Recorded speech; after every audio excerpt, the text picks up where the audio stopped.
Pues buena tarde a tothom.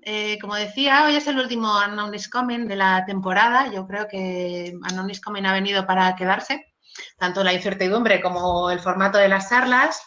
Para los que no habéis venido antes y no sabéis dónde estáis, hola, ¿qué tal? Yo soy Berta Lázaro, soy cofundadora y directora del laboratorio de Barcelona de TeamLabs.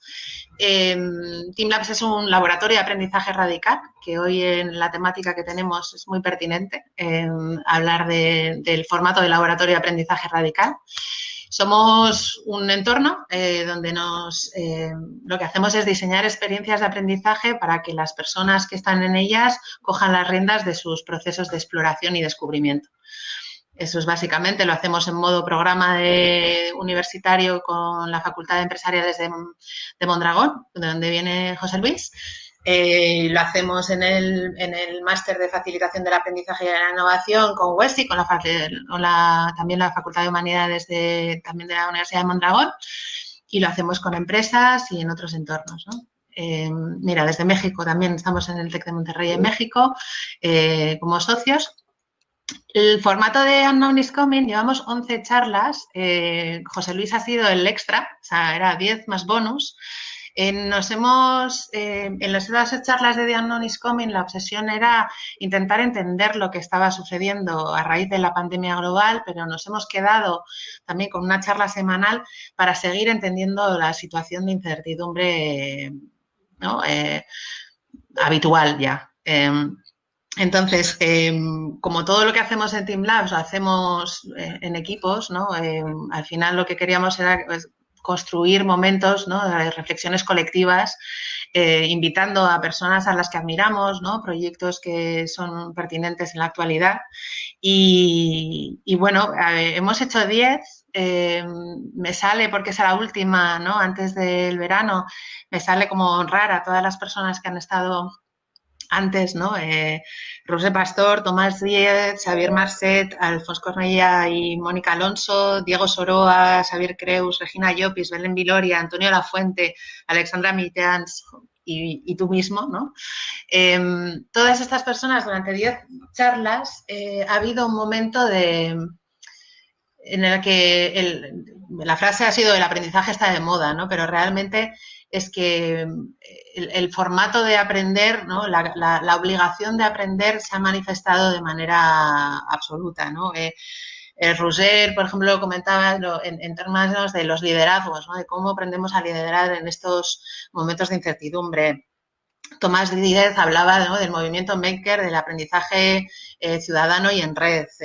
Xavier Marcet, o sea, provocaba con la pregunta, ¿pero a qué estamos esperando? ¿No? Y ese ¿a qué estamos esperando? O sea, incentivaba aunque no sepamos hacerlo, hay que lanzarse, ¿no? A aprender y ponernos a ello, ¿no? Diego hablaba de que el propósito de las organizaciones debía ser un propósito central, el aprendizaje debía tener un propósito central, ¿no? Xavier Creus hablaba del observatorio de capacidades emergentes, ¿no? Y por lo tanto del aprendizaje de todas esas competencias. Regina hablaba de la tolerancia en los contextos de aprendizaje, ¿no? En relación a los datos. Belén, de Cruz Roja, hablaba de cómo poder mantenerse en una cultura del aprendizaje en una organización de 150 años. Alejandra Vichans citaba, ¿no? a Carlos Barrabés cuando decían como que esta pandemia había sido el contexto de aprendizaje global y radical más impresionante que había sucedido, ¿no? Y Antonio Lafuente en la última charla hablaba de las humanidades digitales, ¿no? Que hay una investigación muy importante desde la Universidad de Mondragón sobre eso, cómo aprendemos, ¿no? A ser más humanos y más digitales a la vez, sin perder una cosa ni la otra, ¿no? Y bueno, yo he invitado a José Luis como bonus, pues precisamente porque dentro del laboratorio de aprendizaje radical que somos, ¿no? Y que representamos, TeamLabs al final somos un entorno, somos una comunidad, pero somos una cultura fundamentalmente, ¿no? Y la reflexión que estaban haciendo José Luis, ¿no? Liderando desde la Universidad de Mondragón, desde la facultad sobre este manifiesto, ¿no?, que habéis sacado en confinamiento sobre la cultura de aprendizaje a la que se han adherido tantas empresas, creemos que es muy pertinente hablarlo, ¿no?, y rematar estas charlas Autonomous Coming con esto. Y he invitado a Pablo García, que es emprendedor de Apolo, de Tercero en Barcelona, porque es un curioso, obsesivo, ávido lector. Nos hemos dado cuenta que los tres somos fans de Alicia en el País de las Maravillas, pero yo no lo tengo tatuado y todavía. Tampoco. Pues Pablo nos tiene esa...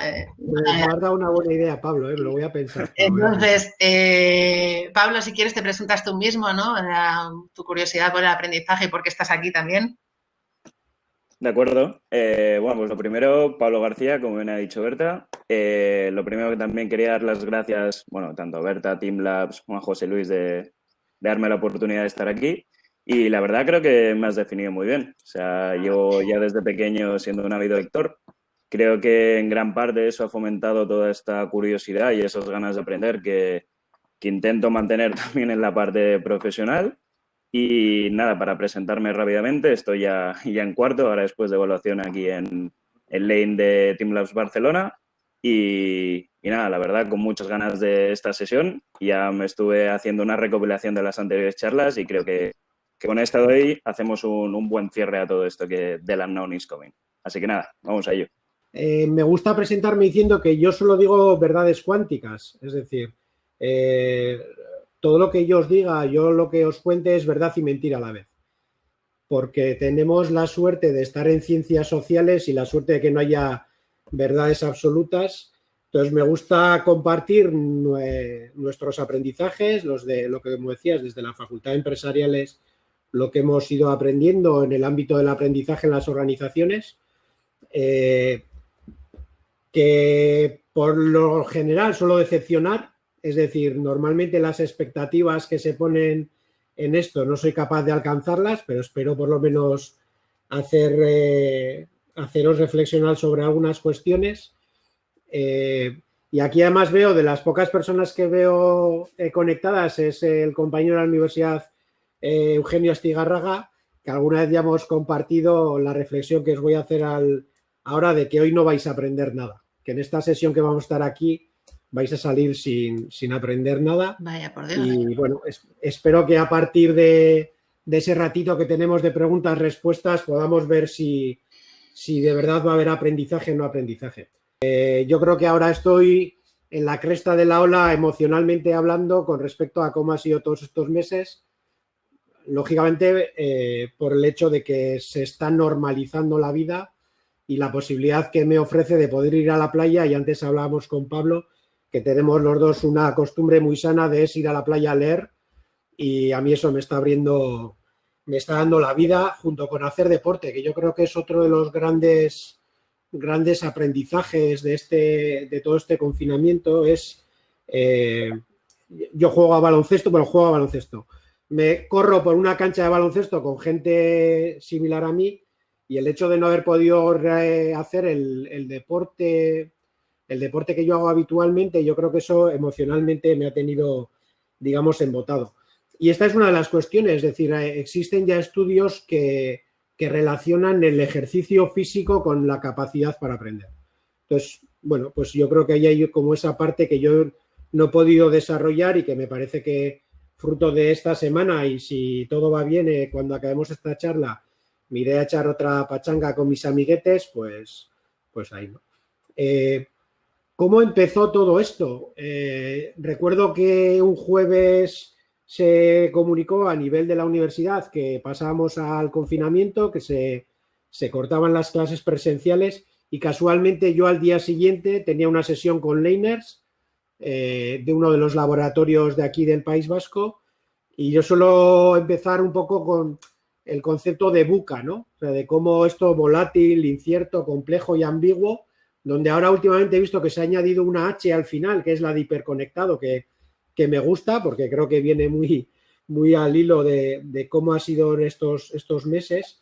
Y les explicaba, mirad, el SARS, la COVID, acaba de explicar perfectamente qué era el concepto este de VUCA, que nos hemos pasado años intentando explicarlo, intentando entender lo complejo y lo inesperado que podía ser todo, ¿no?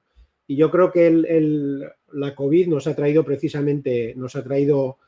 pues la demostración de lo que es el VUCA y de que nos encontramos en este momento de la humanidad y que esto no va a ir nunca más despacio, ¿no? Como estamos aquí 3 personas que nos gusta Alicia, la paradoja de la reina roja de hay que correr mucho para quedarte en el mismo sitio y tienes que ir el doble de rápido para avanzar, pues yo creo que nos quedamos en este mundo. No sé para cuánto tiempo, pero desde luego creo que estamos en eso.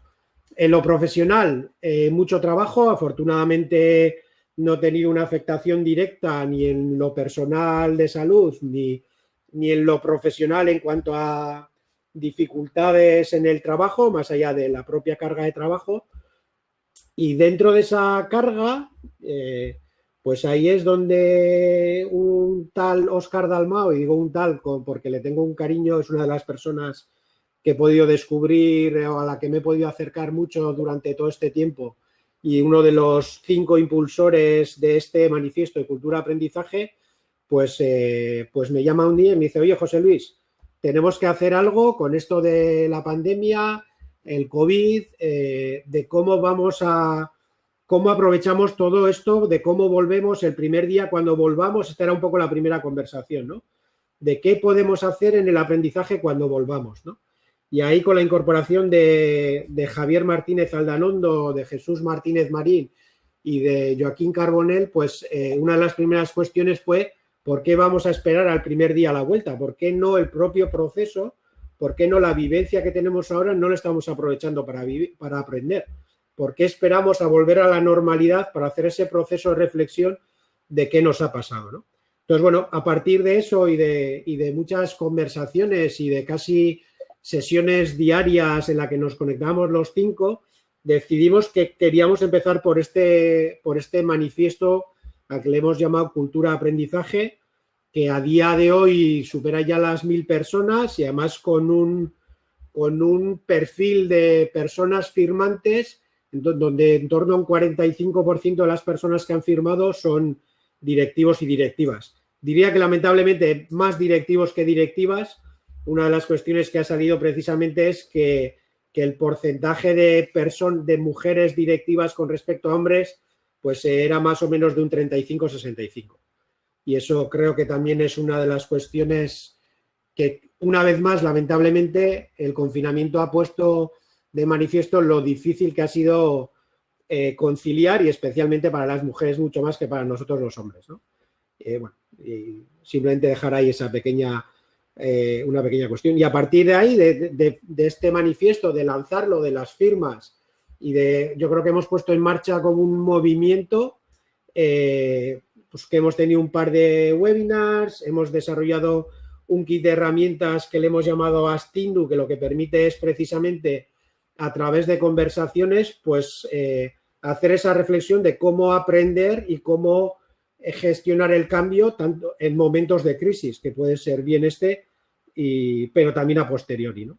Entonces, bueno, ese ha sido un poco por decir una forma, más allá de lo meramente laboral, en que he estado entretenido, por decir una forma, con esto del aprendizaje, ¿no? Yo siempre digo, soy un friki de esto del aprendizaje, y contar con estas 4 personas que para mí previamente ya eran referentes en esto del mundo del aprendizaje, pues para mí ha sido todo un privilegio, ¿no? La cultura de aprendizaje tiene para mí una importancia, pues yo diría casi primigenia dentro de este concepto de los ecosistemas de aprendizaje, ¿no?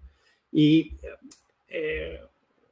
definimos, por decir una forma, esta cultura de aprendizaje en 4 elementos, en 5 elementos realmente, ¿no? Una está la capacidad de aprendizaje de las personas. Luego estaría la oportunidad de aprendizaje de las personas y de aplicar lo aprendido, los espacios, luego igual desarrollo un poco a qué hablamos de espacios, y esto digamos que es como una de las partes centrales de la cultura de aprendizaje. Y luego hay 2 cuestiones más que a mí que me parecen interesantes también, ¿no? Una es la visión que tiene la organización, y muchas veces cuando hablo de la organización hablo de la dirección, lógicamente, de a quién le corresponde la responsabilidad del aprendizaje dentro de una organización.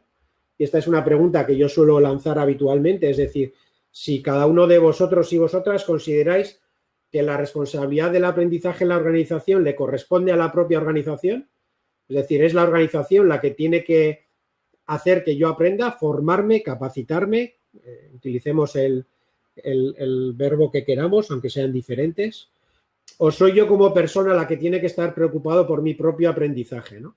Y en ese equilibrio de cómo se establece la responsabilidad, creo que hay otro factor determinante dentro de la cultura de aprendizaje dentro de una organización. Y el quinto elemento, por decirlo de una forma, es cómo se gestiona el error dentro de una organización.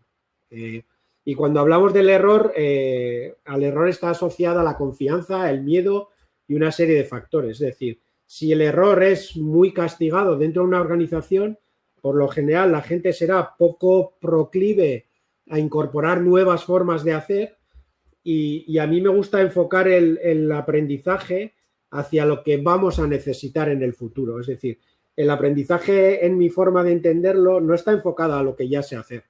Está enfocado, sobre todo, insisto, en un ámbito muy pragmático, como es lo ligado al trabajo, a las organizaciones, a las empresas.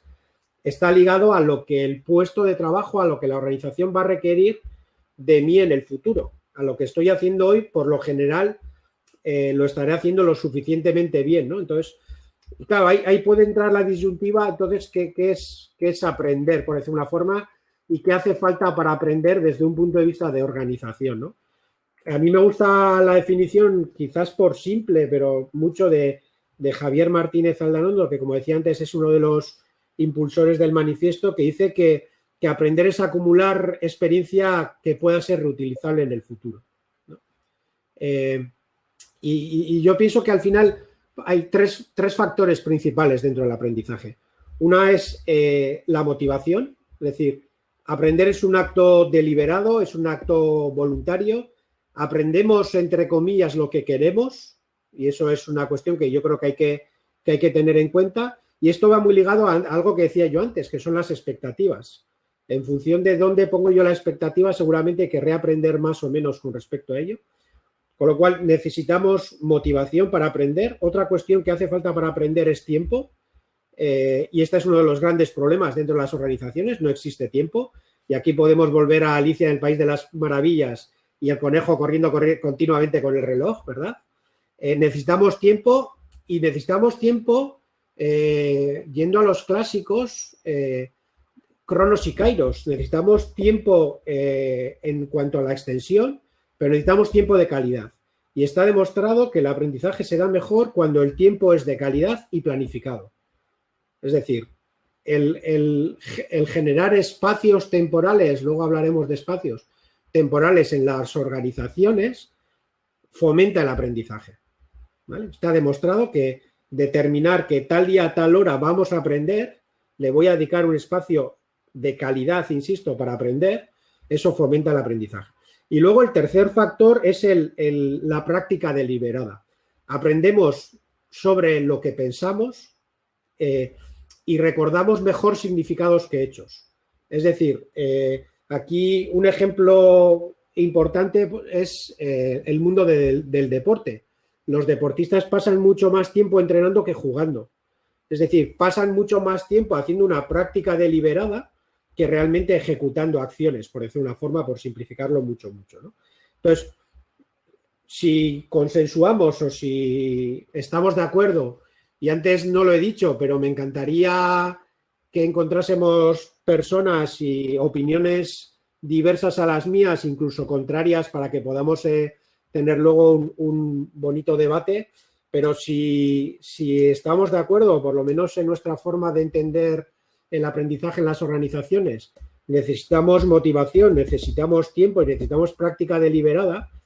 Para mí la pregunta es ¿qué hacen las organizaciones? ¿Qué se hacen de las organizaciones para que las personas estén motivadas, para que las personas tengan tiempo y para que las personas puedan practicar?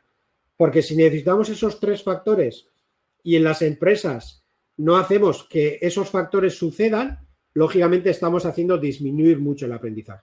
Insisto, el aprendizaje consciente. Es verdad que aprendimos a andar seguramente sin ser demasiado conscientes de cómo teníamos que aprender a andar, ¿verdad? Pero cuando vamos ya a un ámbito profesional, organizacional, donde el aprendizaje tiene un enfoque muy ligado, insisto, a la competitividad, a lo que la empresa necesita, a las funciones, etcétera, pues yo entiendo que aquí tiene mucho sentido el que las organizaciones faciliten, ¿no? Y otra metáfora que yo suelo usar es desde un punto de vista de la neurociencia, de cómo funciona nuestro cerebro. Aprendemos a través de generar sinapsis, es decir, aprendemos a través de generar conexiones. Aquí Siemens, uno de el promotor, por decir una forma, o el ideólogo del conectivismo, lo que decía es que el aprendizaje es formación redes, añadir nuevos nodos, crear nuevos patrones. Claro, si esto es necesario, crear conexiones, ¿qué hacemos en las organizaciones manteniendo silos? ¿Cómo hacemos que las formaciones sean única y exclusivamente, por ejemplo, para el departamento X? O una de las mayores dificultades que nos encontramos para desarrollar modelos de aprendizaje organizacional es que las organizaciones están en silos. Y el departamento de comercial tiene muy poca relación con el departamento no sé qué. Y eso, por decirlo de una forma, impide que se genere el aprendizaje organizacional. Antes hablaba un poco de los factores de la cultura de aprendizaje, y yo creo que para ir acabando este primer bloque hablaba de los espacios de aprendizaje, ¿no? Y aquí nosotros identificamos 3 tipos de espacios de aprendizaje, ¿no? Los físicos, propiamente dicho. Yo creo que Lane, por ejemplo, es un ejemplo claro de cómo generar espacios físicos diferentes para el aprendizaje. Los espacios temporales, que ya los hemos dicho, pero también los espacios virtuales, por decirlo de una forma, ¿no? Para mí, una de las mejores experiencias que hemos tenido en alguna de las organizaciones es cuando hemos sido capaces de generar una red social interna que funcionaba. Y eso ha fomentado, ha multiplicado el aprendizaje, ¿no? El aprendizaje informal, entre pares, social, ¿no? Pero el tener espacios virtuales, físicos y temporales para aprender, para compartir aprendizajes, yo creo que es una de las grandes impulsores del aprendizaje, ¿no? Hablábamos de la capacidad y, bueno, aquí podemos hablar de la famosa learnability, de la antifragilidad. Uno de los libros que estoy leyendo ahora es El antifrágil de Taleb, y hace esa diferencia entre la antifragilidad y la resiliencia, por decirlo de una forma. Y para mí hay una cuestión muy importante que es la oportunidad. Y cuando decimos oportunidades, yo siempre pongo un ejemplo que es, dentro de las organizaciones, una de las formaciones, y aquí sí hablo de formación, mejor valorada suele ser Excel. Y a mí al principio me llamaba mucho la atención, decía, pero ¿por qué Excel le gusta tanto a la gente? Primero, yo reconozco que tengo cierto rechazo hacia el Excel porque creo que está sobrevalorado y sobreutilizado en las organizaciones. Pero es verdad que en las organizaciones en un 80% se gestionan a través del Excel, pero al final, a través de la observación, nos hemos dado cuenta que la gente valora muy bien el Excel, las formaciones del Excel, porque al día siguiente pueden ir a su puesto de trabajo y aplicarlo.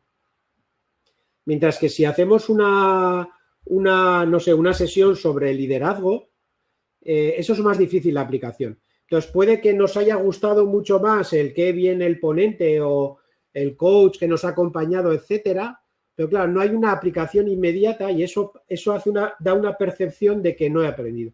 Entonces, el generar oportunidades para que las personas en la organización puedan poner en práctica lo que aprenden es primordial. De hecho, para mí no hay aprendizaje sin un campo. Cuando yo decía, hoy no vais a aprender nada, es porque el aprendizaje tiene que empezar mañana. Cuando todos y todas vayamos a nuestro puesto de trabajo y hayamos generado un cambio. Tengamos un nuevo hábito, hagamos las cosas de una forma diferente y ahí será el cambio. Si no, hoy como mucho, ojalá consiga descubriros algo, haceros reflexionar, cuestionaros algo o incluso cuestionaros lo que tenéis claro que no, porque lo que dice el calvo con barba no tiene ni idea. Pues ojalá consigamos eso, pero el aprendizaje empieza mañana cuando vayáis todos y todas a vuestros trabajos, ¿no? Por decirlo de alguna forma. Entonces, y eso va ligado, esto último, de la oportunidad con el error. Claro, si yo el error se me penaliza y el hacer las cosas mal o el equivocarme tiene una penalización por parte de la organización, yo no me voy a atrever a implementar eso que ha dicho el calvo con barba, que, joder, que generar espacios temporales que genial. Entonces, el próximo viernes un desayuno de trabajo a las 8 de la mañana. Ese día se presentan 4 personas y llega mi jefa y me dice, qué desastre, ¿cómo has podido hacer esto? Vaya ridículo. Yo no voy a volver a intentar hacer eso. Con lo cual, el gestionar los errores y entender el error como oportunidad de aprendizaje, pero con práctica, muy ligada a esa deliberación, a mí me parece como uno de los factores más importantes en la cultura de aprendizaje. Y yo creo que me quedaría aquí por ahora. O sea, creo que podríamos compartir más cosas sobre la cultura de aprendizaje, pero estoy seguro de que tenemos rato para preguntar, debatir y reflexionar juntos, ¿no? Voy a hablar un poco también sobre nosotros, que responde a las encuestas en Lane. Y la verdad, creo que si algo se nos enseña en esta carrera desde el primer día es esa oportunidad del error y cómo abrazar desde el punto de vista más amplio. Y sobre todo ahora, bueno, quizá haya en cursos más tercero, más cuarto, estos espacios tanto formales como informales, de ese compartir conocimiento, compartir aprendizaje, creo que estamos empezando ahora en esta carrera a trabajarlos, a descubrir un poco pues toda esa gran oportunidad que ofrecen y la verdad, estaba ahora mirando un poco los resultados, creo que también la sociedad empieza a darle un poco más de visión a ello. Yo mira, por ejemplo, el ejemplo de las training en Lane me parece un ejemplo fantástico de espacio temporal planificado con espacio físico diferente.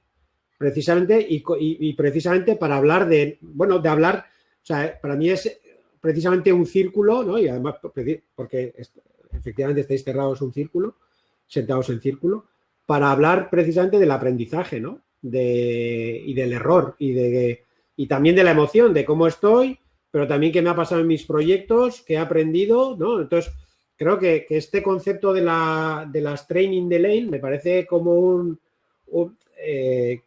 efecto, o sea, como un ejemplo de cultura de aprendizaje realmente interesante, ¿no? A trasplantar a las organizaciones a nivel empresarial propiamente, ¿eh?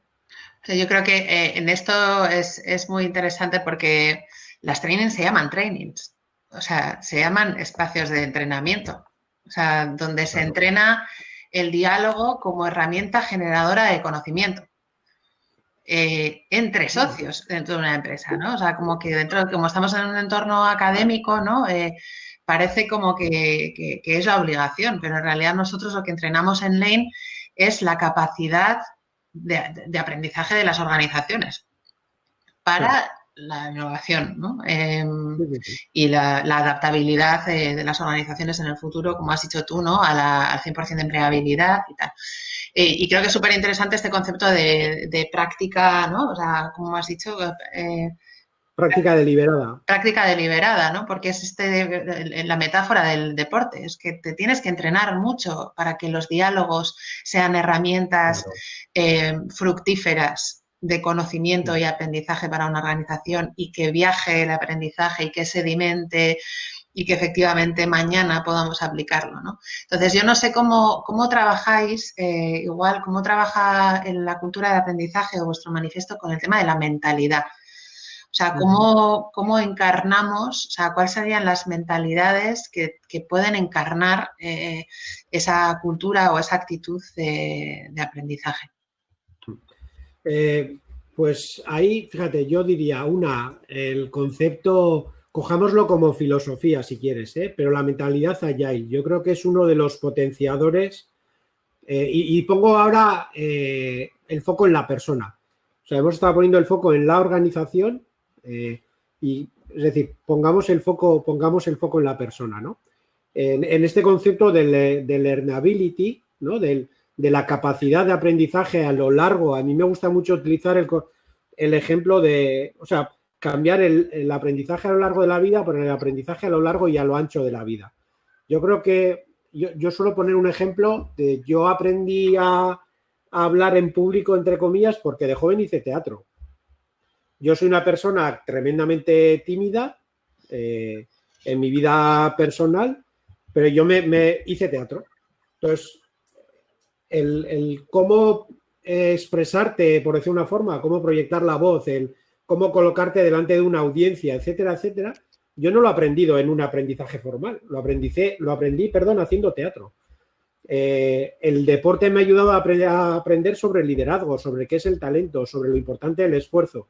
Entonces, para mí ese concepto del aprendizaje a lo ancho de la vida me parece interesante en esta capacidad de learnability, por decirlo de alguna forma, ¿no? Entonces, yo diría, tener una mentalidad agile, ser antifrágil, como dice Taleb. Creo que hay una cuestión... Preguntaban, ya que estás con antifrágil, me han preguntado qué quiere decir el antifragilidad. Vale, perfecto. Lo digo para que lo enganches, ya que...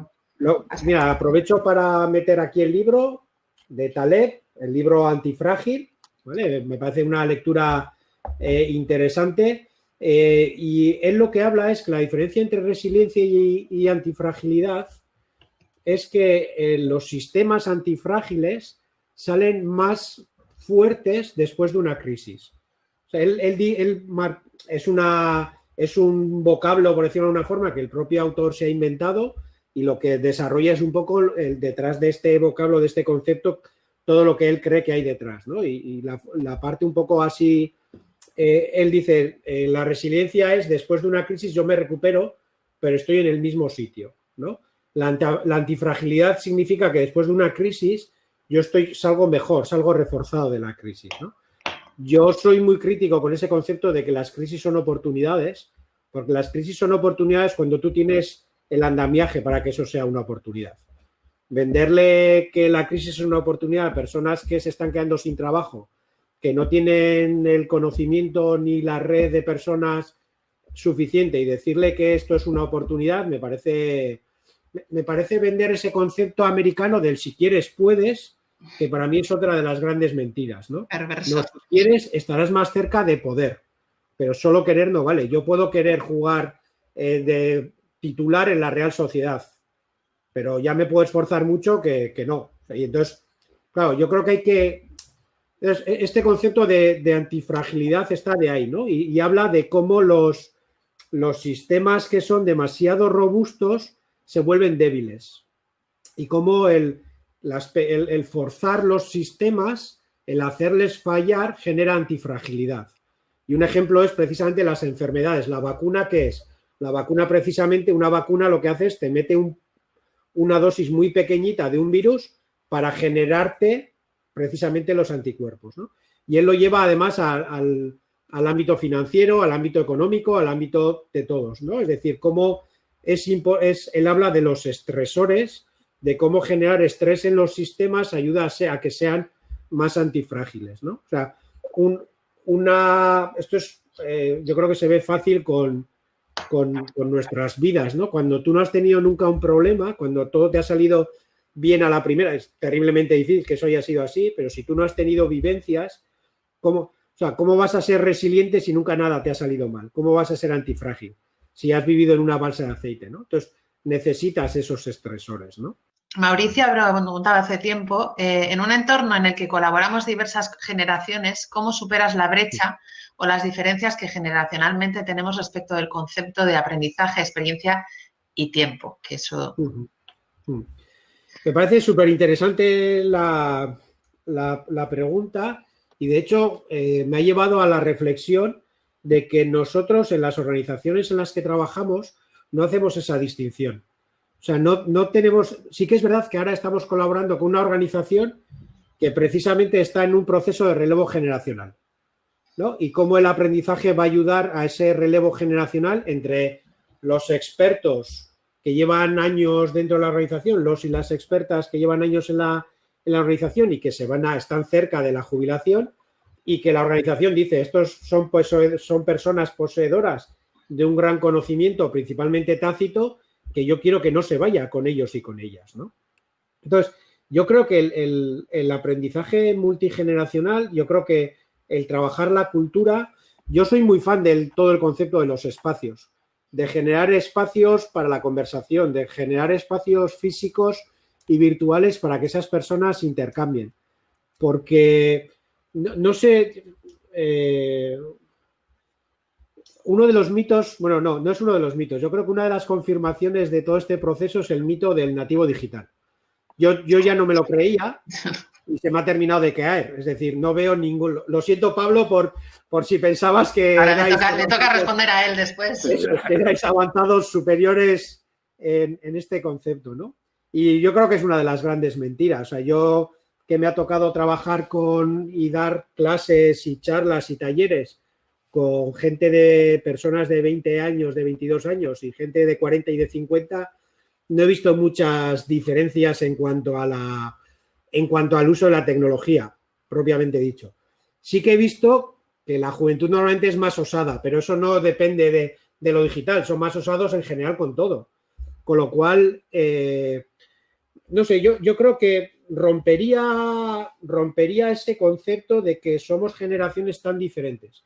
Quizás somos generaciones diferentes en cuanto a cuáles son nuestras motivaciones con respecto a lo que el trabajo es para cada una de nuestras generaciones y con qué nos comprometemos. Y creo que las nuevas generaciones se comprometen con cosas diferentes a nuestra generación, pero no creo que sean personas menos comprometidas.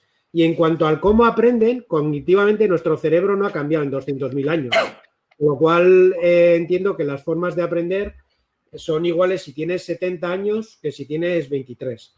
Otra cosa es que con 23 creas que tienes más tiempo por delante para aplicar lo aprendido y con 70, pero yo, fíjate, si vamos a cuestiones como el coaching, el mentoring, etcétera, son oportunidades de aprendizaje experiencial para las personas expertas mostrarse como facilitadores, como enseñadores, como coaches, desde la experiencia. Y eso es un propio proceso de aprendizaje, ¿no? Yo te quería pedir tu opinión sobre si la formación debería ser, por llamarlo de alguna manera, a la carta. O sea, la persona en sí, pues mira, quiero llegar aquí y la empresa te propone, vale, pues fórmate aquí, aquí y aquí. O esa formación, hablando de aprendizaje únicamente la parte desde formación, debería ser obligatoria, como es en muchos casos, ya sea a nivel horizontal o de puesto de trabajo. Esa es mi pregunta. Primero, muy buena pregunta. Primero quiero hacer una distinción que no he hecho al principio, que es, creo, es diferente formación, aprendizaje y educación. Es decir, el aprendizaje yo lo interpreto como que es lo que nos pasa a nosotros, a la persona. Yo aprendo, ¿vale? Una formación es casi un evento y lo suelo ejemplificar cuando me toca hacer alguna charla o alguna clase, decir, ahora mismo si yo fuese el cura, vosotros estaríais en misa. Es decir, todos los bancos sentados hacia un sitio y una persona que evangeliza sobre esto, ¿no? Y lo que estamos haciendo ahora, gracias por vuestras intervenciones y vuestras preguntas, creo que, y yo he estado en muchos webinars durante este confinamiento que han sido eso. Es decir, una persona que no para de hablar y personas que escuchan, ¿vale? Entonces, eso es formación, aprendizaje es lo que me pasa a mí y la educación es otra cosa. Porque la educación estamos trabajando a otros niveles que no es solo una cuestión de conocimientos, sino de desarrollo personal, ¿vale? Entonces, haciendo primero esa distinción, yo suelo hacer el plan, yo hablo, evidentemente, o sea, la virtud siempre está en el equilibrio, ¿no? Yo creo que es un error organizaciones que dicen, no, la responsabilidad es de la persona y son ellos los que tienen que poner su tiempo y es su esfuerzo porque de ello depende su trabajo. Y aquí la respuesta sería, hombre, ya, pero trabajan para la competitividad de esta organización, con lo cual tienes cierto interés en que las personas aprendan aquello que es estratégico para ti como organización, con lo cual facilita y ayuda. Pero claro, eso tienes que creer que el aprendizaje realmente no es un gasto, sino es una inversión. Entonces, si tú identificas la formación como un gasto, evidentemente vas a intentar que el gasto disminuya y que sean las personas las que asuman ese gasto, ¿no? Es una visión relativamente lógica. Pero ahora lanzo el mensaje a las personas que dicen, no, a mí que me diga la empresa en qué me tengo que formar, que para eso trabajo para ellos. Y yo ahí suelo decir, ¿y tú te fías? O sea, ¿te fías realmente de que la empresa sepa lo que a ti te conviene, de que la empresa tiene claro lo que tú necesitas para tu desarrollo profesional? Entonces, para mí, ¿cuál es el equilibrio perfecto? Pues personas que dedican tiempo personal, si quieres, y esfuerzo a aprender aquello que quieren, porque dices, si hay una parte del aprendizaje que es la motivación, en la medida en la que yo aprenda lo que quiero será mejor, porque además, desde el punto de vista de cómo funciona nuestro cerebro, el hecho de acostumbrarte a aprender hace que aprender lo siguiente sea mucho más fácil. Con lo cual, deja que las personas aprendan macramé si quieren, que eso les va a hacer que sea mucho más fácil luego aprender Excel, ¿vale? O sea, es decir, entonces, yo creo que es un equilibrio, que las personas, y luego que las organizaciones, nosotros en el concepto de ecosistemas de aprendizaje trabajamos con 5 estrategias de aprendizaje diferentes y una de ellas es el aprendizaje personalizado. Que ese aprendizaje personalizado pasa por fomentar que las personas desarrollen su PLE, su entorno personal de aprendizaje, incluso que nosotros trabajamos con empresas que ayudan a las personas a crear su propio PLE. Es decir, yo, empresa, te ayudo a que crees tu propio entorno de aprendizaje y conjugarlo con planes de desarrollo individualizados donde la organización le dice a la persona, oye, pues creo que en función de cómo eres, de cuál es tu proyección, de qué es lo que haces, de cuál es la proyección de tu puesto de trabajo, creo que te vendría bien desarrollarte en estas competencias y en estas habilidades, ¿no? Entonces, creo que el equilibrio está ahí. Yo creo que el equilibrio está ahí, ¿no? ¿Cuáles son las mayores barreras encontradas con las pymes? Barreras para la cultura de aprendizaje, entiendo. Entiendo que sí. Claro, ahí partimos de una cuestión con las pymes que es los recursos disponibles, ¿no? Y además, para mí el concepto pyme tiene un problema. Que en pyme metemos una empresa de 11 personas y de 249. Entonces, claro, la diferencia entre ser 11 y 249 es muy importante, ¿no?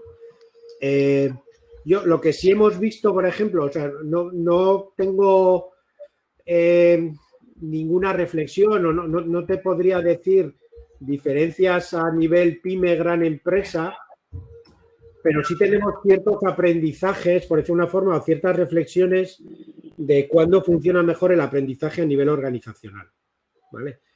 Que unas están muy ligadas a lo que es el aprendizaje, es decir, cuando hay personas motivadas, cuando a las personas se les da tiempo para aprender, planificado, de calidad, cuando se facilitan espacios para la reflexión, cuando existe un modelo de liderazgo colaborativo, cuando desde el área de la gestión de personas, formación, como queramos llamarlo, hay más una visión de facilitar el aprendizaje que de controlarlo, no tanto en decir quiero saber qué está pasando en todo momento y quiero decir yo qué se hace, sino cuando se facilita que las personas aprendan. Y eso es un poco como los impulsores, ¿no? Y luego otra cuestión es relacionado con la gestión del cambio, que yo creo que esto sí que es para pymes y para no pymes, ¿no?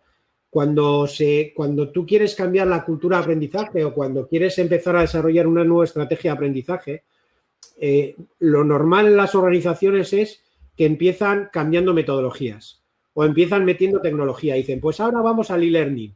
Y venga, y metemos una super plataforma que nos gastamos no sé cuánto dinero para...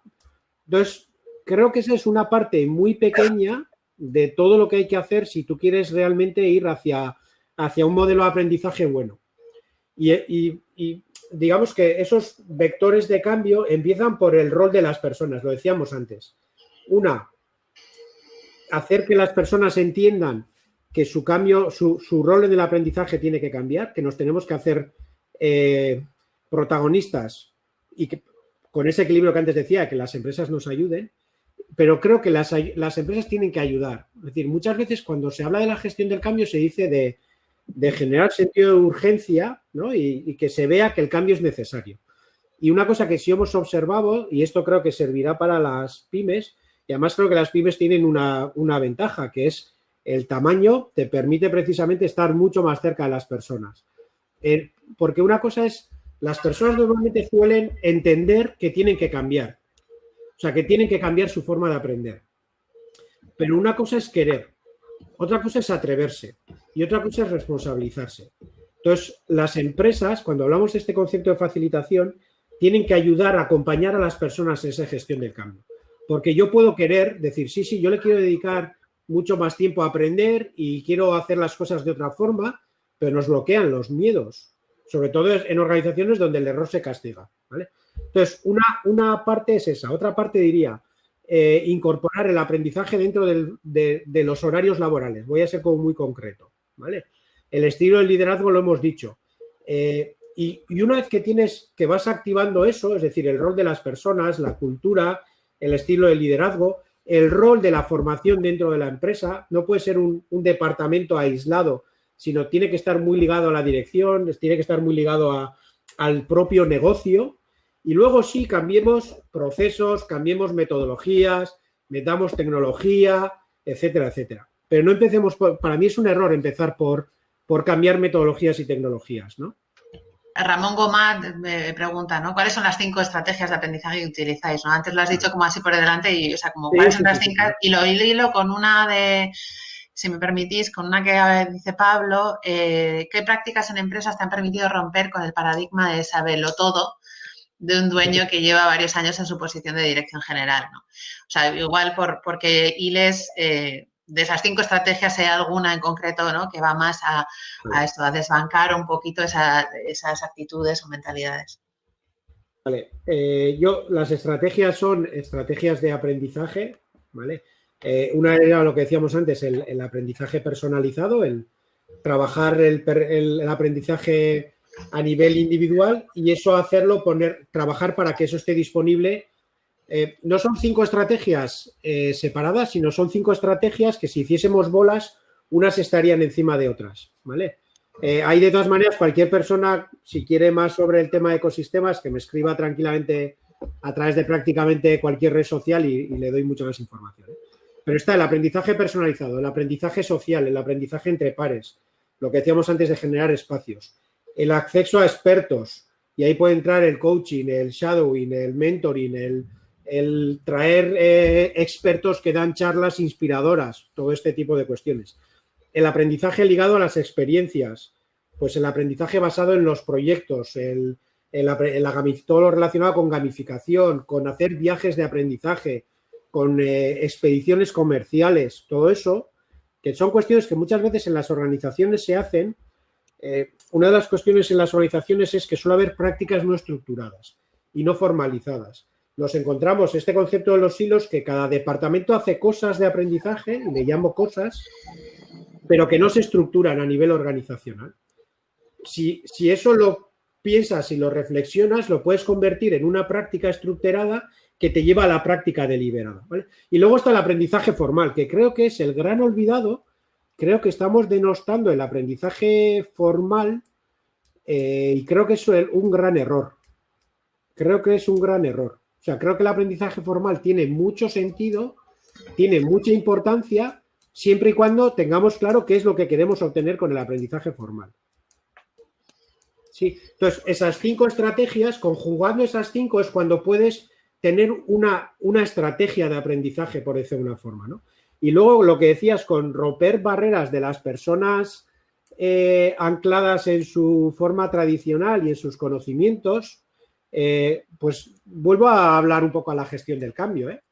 Sería muy interesante identificar esas personas, el por qué están ancladas en eso. Porque si somos capaces de encontrar su motivación, es probable que sean personas muy aprovechables en el mejor sentido de la palabra, si le dices, mira, ¿sabes qué? Te identifico como experto interno y en este programa de acceso a expertos que tengo, ¿cómo te ves de mentor? ¿Cómo te ves de coach? ¿Cómo te ves compartiendo tus mejores prácticas con las personas para que aprendan de tu expertise, ¿no? Creo que desde ahí. Y luego la otra es, no podemos obviar el liderazgo, intentar hacer cosas en contra de lo que quiere la dirección es muy complejo, pero las organizaciones se pueden hackear. Es más largo, pero las organizaciones se pueden hackear. Es decir, si tú encuentras por ahí un grupúsculo de frikis, hippies, como yo digo, que puedas trabajar con esas personas y que esas personas vayan viralizando desde dentro, es más lento, pero se puede hacer. Y claro, esto lo ligo a un concepto que son los entornos de aprendizaje dentro de una organización. Está el entorno personal que hemos hablado, está el entorno de los equipos, que es muy potente, trabajar el aprendizaje a nivel equipo, y luego está el tercer nivel, que es el de toda la organización, y habría un cuarto que es interorganizacional, ¿no? Pero dentro de la organización, una estrategia, dentro de la pregunta que hacíais, era igual identificar un equipo o trabajar con influencers, trabajar con gente que tenga influencia. Si es con la dirección, mucho mejor, es más rápido. Todo lo que venga desde la dirección siempre va a ser más sencillo, pero si no hay que hackear. A comentar lo que acabas de decir ahora, la verdad, bueno, tenemos en Lane, tenemos un proyecto de Spasiva, que es una agencia de viajes que ahora le estamos metiendo parte de marketing para clubes y jugadores. Y la verdad que esta figura de sabelotodo de director general nos la estamos encontrando. Estamos buscando ese grupo de frikis porque intentamos atacar la liga y estamos ahora intentando buscar esos clubes con esas ganas del cambio. Así que la verdad, y aparte se llama Pablo, mi tocayo, así que estaba muy familiarizado con esta pregunta. Y nada, la verdad creo que estaría bien buscar algún espacio, como has dicho tú, ya sea redes sociales o algo, porque creo que no soy el único que tiene algunas preguntas pendientes y estaría bien si podemos facilitar este acceso a hacerlo. Y nada, muchísimas gracias. Nada, muchas gracias a ti, Pablo. Yo, muy rápida, pero esto ya es casi de abuelo cebolleta para Pablo. Venga. Porque yo creo que aquí hay dos niveles. Una, cuando tú vas de consultor a venderle un proyecto a una organización de este tipo. Y ahí está el concepto del no cliente. Es que igual si la dirección no quiere, si estás fuera de la organización, igual no tienes que empeñarte en venderle porque igual ese no es tu cliente. El problema es cuando estás dentro de la organización y quieres generar un cambio y ahí no hay un no cliente. Y ahí tienes que intentarlo, ¿no? O sea, y ahí sí que pensaría. En cuanto al espacio, y aprovecho para una cuña publicitaria, si me lo permitís, es verdad que desde el manifiesto, desde los impulsores del manifiesto de cultura de aprendizaje, una de las acciones que tenemos en el corto plazo es, vamos a generar un grupo de LinkedIn precisamente para gente que esté interesada en este ámbito de la cultura de aprendizaje, el aprendizaje en las organizaciones, que será abierto, que no hay, o sea, una red social plana, entre comillas, entre pares, entre frikis del aprendizaje, y eso no tardaremos demasiado en sacarlo y ojalá pueda ser un espacio para esto que comentáis, ¿no?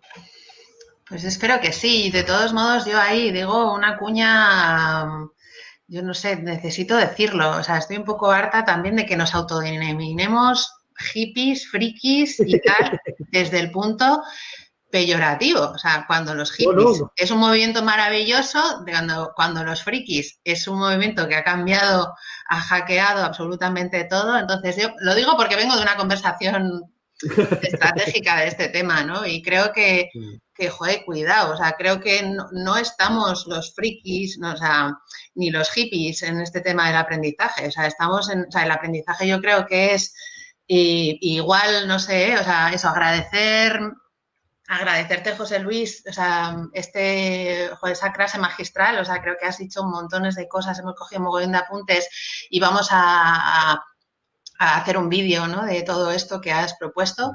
Sin duda el manifiesto, o sea, por favor, meteros en el manifiesto y firmar. Esa no es una cuña no es una cuña publicitaria, es real. O sea, creo que hay un movimiento que tenemos que manifestarnos y dignificar lo que estamos haciendo y en lo que creemos y la filosofía de mundo en la que queremos vivir. O sea, y no somos unos frikis y no somos unos hippies y tenemos... No soy friki, lo digo con mucho orgullo porque me parece que tengo la pasión al friquismo. Es pasión, o sea, lo mío es pasión, vamos, yo creo que desde ahí, ¿no? Sí, sí. Pero bueno, que lo digo por reclamar un poco esto, ¿no? Porque luego también se malinterpreta, ¿no? Y no somos serios y tal. Y como yo lo digo creo que o sea, es verdad, o sea, es real que tenemos que profesionalizar el aprendizaje mucho más. Tenemos que considerarlo como una inversión y que como inversión y como un valor central de una organización, que haya una inversión y que se ponga pasta para que la gente dedique tiempo a esto. Y entonces, pues eso es un montón bueno, hay una serie de decisores que tienen que estar ahí para hacer esto. Entonces yo un poco reclamo esto, o sea, porque reclamo la cultura de aprendizaje.org para que seamos más y que generemos ese movimiento terriblemente serio, pertinente y, o sea, necesario para generar esto dentro de las organizaciones y luego para dignificar esos roles, ¿no?, de gente que queremos seguir curioseando de manera profesional. O sea, yo quiero ser Alicia en el País de las Maravillas siempre. O sea, y que me paguen por ello. O sea, porque ser curiosa tiene que tener, ¿no? O sea, tiene que tener un incentivo dentro de una organización, ¿no? Y, en fin, o sea, lo siento, me sale así ahora y creo que ese grupo de LinkedIn, por favor, hacedlo y sigamos ahí las conversaciones. Tenemos dentro de lo que somos y del elenco de red social en la que pertenecemos, ¿no?, dentro de Team Labs y con MUE, con WESI, o sea, con todas las organizaciones y empresas en las que somos, por favor, sigamos cerca, porque esto se queda aquí, ¿no? Yo, muchísimas gracias por estar, José Luis, ha sido súper interesante. Muchas gracias por estar, Pablo. Cerramos el ciclo de Unknown is Coming. Yo creo que hay una cosa buena que se ha quedado en este Unknown, ¿no? La gestión del aprendizaje, la gestión de la incertidumbre y el aprendizaje van muy de la mano. Creo que es muy interesante que el estado de alarma se ha convertido en un estado de alerta y creo que estar alerta es estar despierta. Y creo que si estamos despiertos vamos a saber vivir mucho mejor, ¿no?, en este mundo tan extraño, ¿no?, en el que nos estamos quedando, ¿no? Y necesitamos espacios para dormir y necesitamos espacios para descansar y necesitamos espacios para encontrarnos y querernos, y eso sí no suena muy hippie, pero es así. Y bueno, que nos mantengamos alerta para precisamente intentar sobrevivir en este estado de incertidumbre que se queda, que está aquí y que se queda. Entonces, muchísimas gracias a todos por seguir ahí y, bueno, yo entiendo que en septiembre volveremos con más. Efectivamente, Ramón, the unknown is already here. Así que mil gracias a todas y a todos y no sé, nos vemos en otras. Seguimos. ¿Vale? Gracias. Agur. Agur.